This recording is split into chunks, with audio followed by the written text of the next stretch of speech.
अस्सलामुअलैकुम वरहमतुल्लाहि वबरकातुहू। सल्लु अलल हबीब सल्लल्लाहु अला मुहम्मद सल्लल्लाहु अलैहि व आलिहि वसल्लम। अल्लाह अज़्ज़ा वजल आप सब पर अपना खास करम फरमाए, दोनों जहानों की भलाइयाँ अता फरमाए, खुशियाँ अता फरमाए, हर दुख और तकलीफ़ से महफूज रखे। अल्लाह अज़्ज़ा वजल जहाँ कहीं भी आप रिज़्क़ हलाल के सिलसिले में तलाशी कर रहे हैं, निकल रहे हैं, कोशिश कर रहे हैं, अल्लाह पाक उसमें आपको कामयाबी अता फरमाए। यूनान वीज़ा से रिलेटेड वीडियो लेकर आपकी खिदमत में हाज़िर हुए हैं। उम्मीद है कि आपको इस वीडियो से काफ़ी सीखने को मिलेगा। ये वीडियो है वर्क परमिट ऑफ ग्रीस के रिलेटेड। इंशाअल्लाह अज़्ज़ा वजल आपको इससे काफ़ी फ़ायदा होगा। पहली बात यह है कि बहुत से लोग ऐसे हैं जो हर वक्त हमसे रब्ता करते हैं कि वर्क परमिट चाहिए, वीज़ा चाहिए। ये बात क्लियर है कि हम वीज़े का काम बिल्कुल नहीं करते। वीज़ा हमारा काम नहीं है, हमारा काम है आपको इन्फॉर्मेशन देना। ग्रीस एम्बेसी से रिलेटेड अगर आपका कोई काम है, आपकी अपॉइंटमेंट चाहिए, आपको वीज़ा फॉर्म चाहिए, आपको इंश्योरेंस चाहिए, इंटरव्यू की तैयारी चाहिए, इससे रिलेटेड हम आपकी हेल्प कर सकते हैं। वीज़ा लेने देने वाला जो काम है वो हमारा नहीं है और हम ये काम नहीं करते क्योंकि ये काम हमारे बस का नहीं है। क्योंकि हमारे पास अपने पास वर्क परमिट है नहीं है।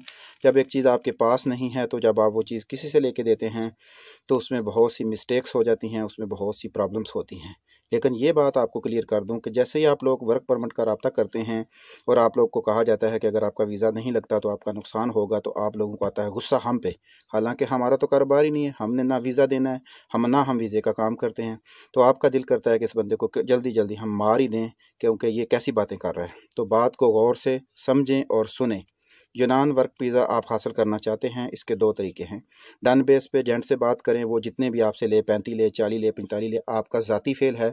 अगर आपका उसके साथ एग्रीमेंट हो गया है तो हमें उसमें क्या एतराज़। सेकंड पर्सन जो भी बंदा किसी एजेंट से वीज़ा लेता है और उसको हैंडल करता है तो बराए मेहरबानी वो हमसे रब्ता ना करे, क्योंकि एजेंट हजरात होते हैं वो गुस्सा कर जाते हैं। जब भी आप एजेंट हजरात का वीज़ा कि जो आपने किसी एजेंट से बात की होती है, फिर उसके वीज़े से रिलेटेड आप किसी से मालूमात लेते हैं, तो बाज़ दफ़ा आपको पता चलता है कि एजेंट ने तो झूठ बोला है, वो तो 2 नंबर काम कर रहा है। तो या इसकी वजह से अगर आपको कोई बंदा सच बताता है, जब आप उसकी ऑडियो उसको सेंड करते हैं, क्योंकि हमारे यहाँ ये है कि ऑडियो के ऊपर बात होती है और बंदा एक दूसरे की ऑडियो इधर उधर भेजता रहता है।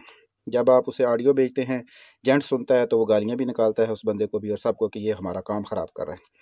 वो अफराद जिन्होंने एजेंट से वीज़े लिए हुए हैं और वो एजेंट से बातें कर रहे हैं और उनका एजेंट से रिलेटेड है, वो बिल्कुल हमसे रब्ता ना किया करें किसी भी सिलसिले में, क्योंकि उनका एजेंट नाराज़ होता है, बाद में वो उनकी कटौती करता है और किसी मुसलमान का नुकसान होता है। और जब किसी मोमिन का नुकसान होता है तो वो अच्छी बात नहीं है, वो हमारे लिए भी दुख वाली बात है।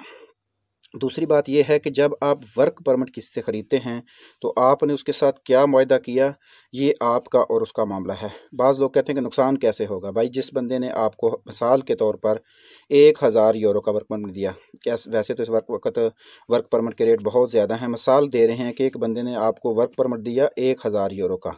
उसके बाद आपने ग्रीस एम्बेसी का प्रोसेस करवाया जिसमें 30,000 एम्बेसी की फ़ीस, जिसमें इंश्योरेंस की फ़ीस, जिसमें वीज़ा फार्म की फ़ीस, अपॉइंटमेंट की फ़ीस, ये सारी फ़ीसें आपने लगाई और आपका पैसे बन गए 5-5.5 लाख रुपये। अगर आपका वीज़ा नहीं लगता तो एम्बेसी ने आपको फ़ीसें वापस नहीं करनी, मेडिकल लैब ने आपको पैसे वापस नहीं करने। जिस बंदे ने वर्क परमिट दिया है उसने भी आपको पैसे वापस नहीं करने, क्योंकि उसने तो वर्क परमिट की फ़ीसें पे कर दी हैं। तो फिर जब आपको नुकसान का बताया जाता है तो आपको इतना गुस्सा क्यों आता है, किस बात पे आता है।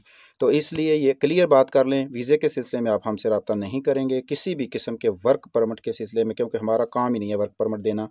क्योंकि आप लोग जितनी मालूमात फिर वर्क परमिट से रिलेटेड पूछते हैं और फिर जितनी उसकी तहकीक करते हैं और एंड पे कहते हैं कि खुदा हाफिज़, तो हमारा टाइम वेस्ट होता है।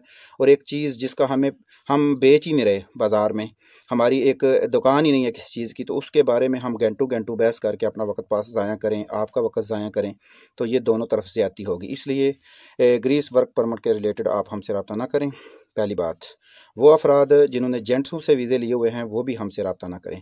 वो अफराद जो ईमानदारी से और अल्लाह की रज़ा के लिए और अल्लाह की खातिर यानी कि करना चाहते हैं कि अल्लाह पे यकीन रखें, क्योंकि जिन लोगों ने एजेंटों से वीज़े लिए होते हैं वो डन बेस वाले होते हैं और वो उनके एजेंटों के अंदर बंदे होते हैं जो कहते हैं कि हमारा अंदर मामू चाचू ताया है। हमारा जो होता है, हमने और क्लाइंट ने अपनी मेहनत के बलबूते पे वीज़ा लेना होता है। हमारा ना अंदर चाचू है, ना मामू है, ना ताया है, कोई रिश्तेदार नहीं है एम्बेसी के अंदर। तो इसलिए वो अफराद अपना टाइम वेस्ट भी ना करें, हमारा टाइम वेस्ट भी ना करें। वीज़े के सिलसिले में बिल्कुल रब्ता ना करें। और अपॉइंटमेंट के सिलसिले में, इंटरव्यू की तैयारी के सिलसिले में, इंश्योरेंस के सिलसिले में, एम्बेसी से रिलेटेड अगर कोई मालूमात चाहिए तो उस सिलसिले में आप हमसे रब्ता कर सकते हैं। वर्क परमिट के लिए बिल्कुल हमसे रब्ता ना करें। आप नाराज़ हो जाते हैं जब आपको कहते हैं ना हम कि नहीं है, तो फिर आप कहते हैं वीडियो को बनाते हैं। तो अगर आप कहेंगे तो वीडियो बनाना कौन सा हमारे लिए ज़रूरी है कि हम बनाएं? नहीं बनाएंगे, हमें कौन सा फ़र्क पड़ता है।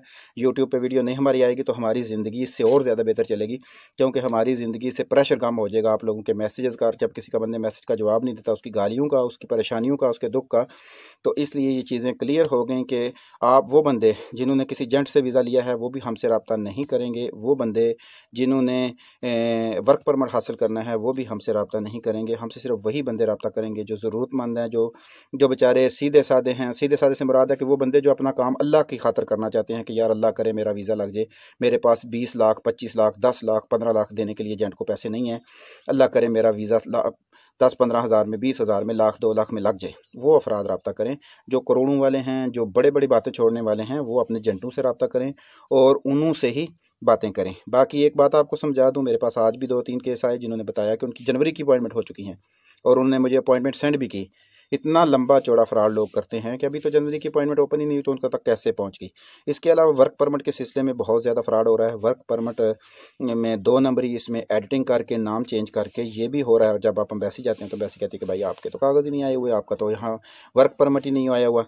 तो इस सिलसिले में फिर आपको परेशानी का सामना करना पड़ता है। तो इसलिए ये तमाम चीज़ें एम्बेसी जाने से पहले क्लियर कर लें। हमारी ये दुआ है कि अल्लाह ताला आपको दुनिया और आखिरत में कामयाबी अता फरमाए और अल्लाह ताला आपको इस दुनिया में रहकर दुनिया के साथ साथ मौत की तैयारी करने की भी तौफीक अता फरमाए। अल्लाह ताला हमको, आपको, सबको जन्नत का साथी बना दे। बातें क्लियर करना अच्छी होती हैं ताकि किसी जगह पे भी मसाइल का सामना न करना पड़े, क्योंकि इतने मैसेजेस आते हैं वर्क परमिट के हवाले से, हम वर्क परमिट का काम करते ही नहीं हैं, तो हम फिर इस परेशानी में क्यों पड़ें। अल्लाह ताला आप सबको खुश रखे। कोई बात आप लोगों को बुरी लगे तो अल्लाह की रज़ा के लिए माफ़ फरमा दिया करें। जज़ाकल्लाह। अपना ढेरों ख्याल रखिएगा, दुआओं में याद रखिएगा। अस्सलामु अलैकुम व रहमतुल्लाहि व बरकातुहू।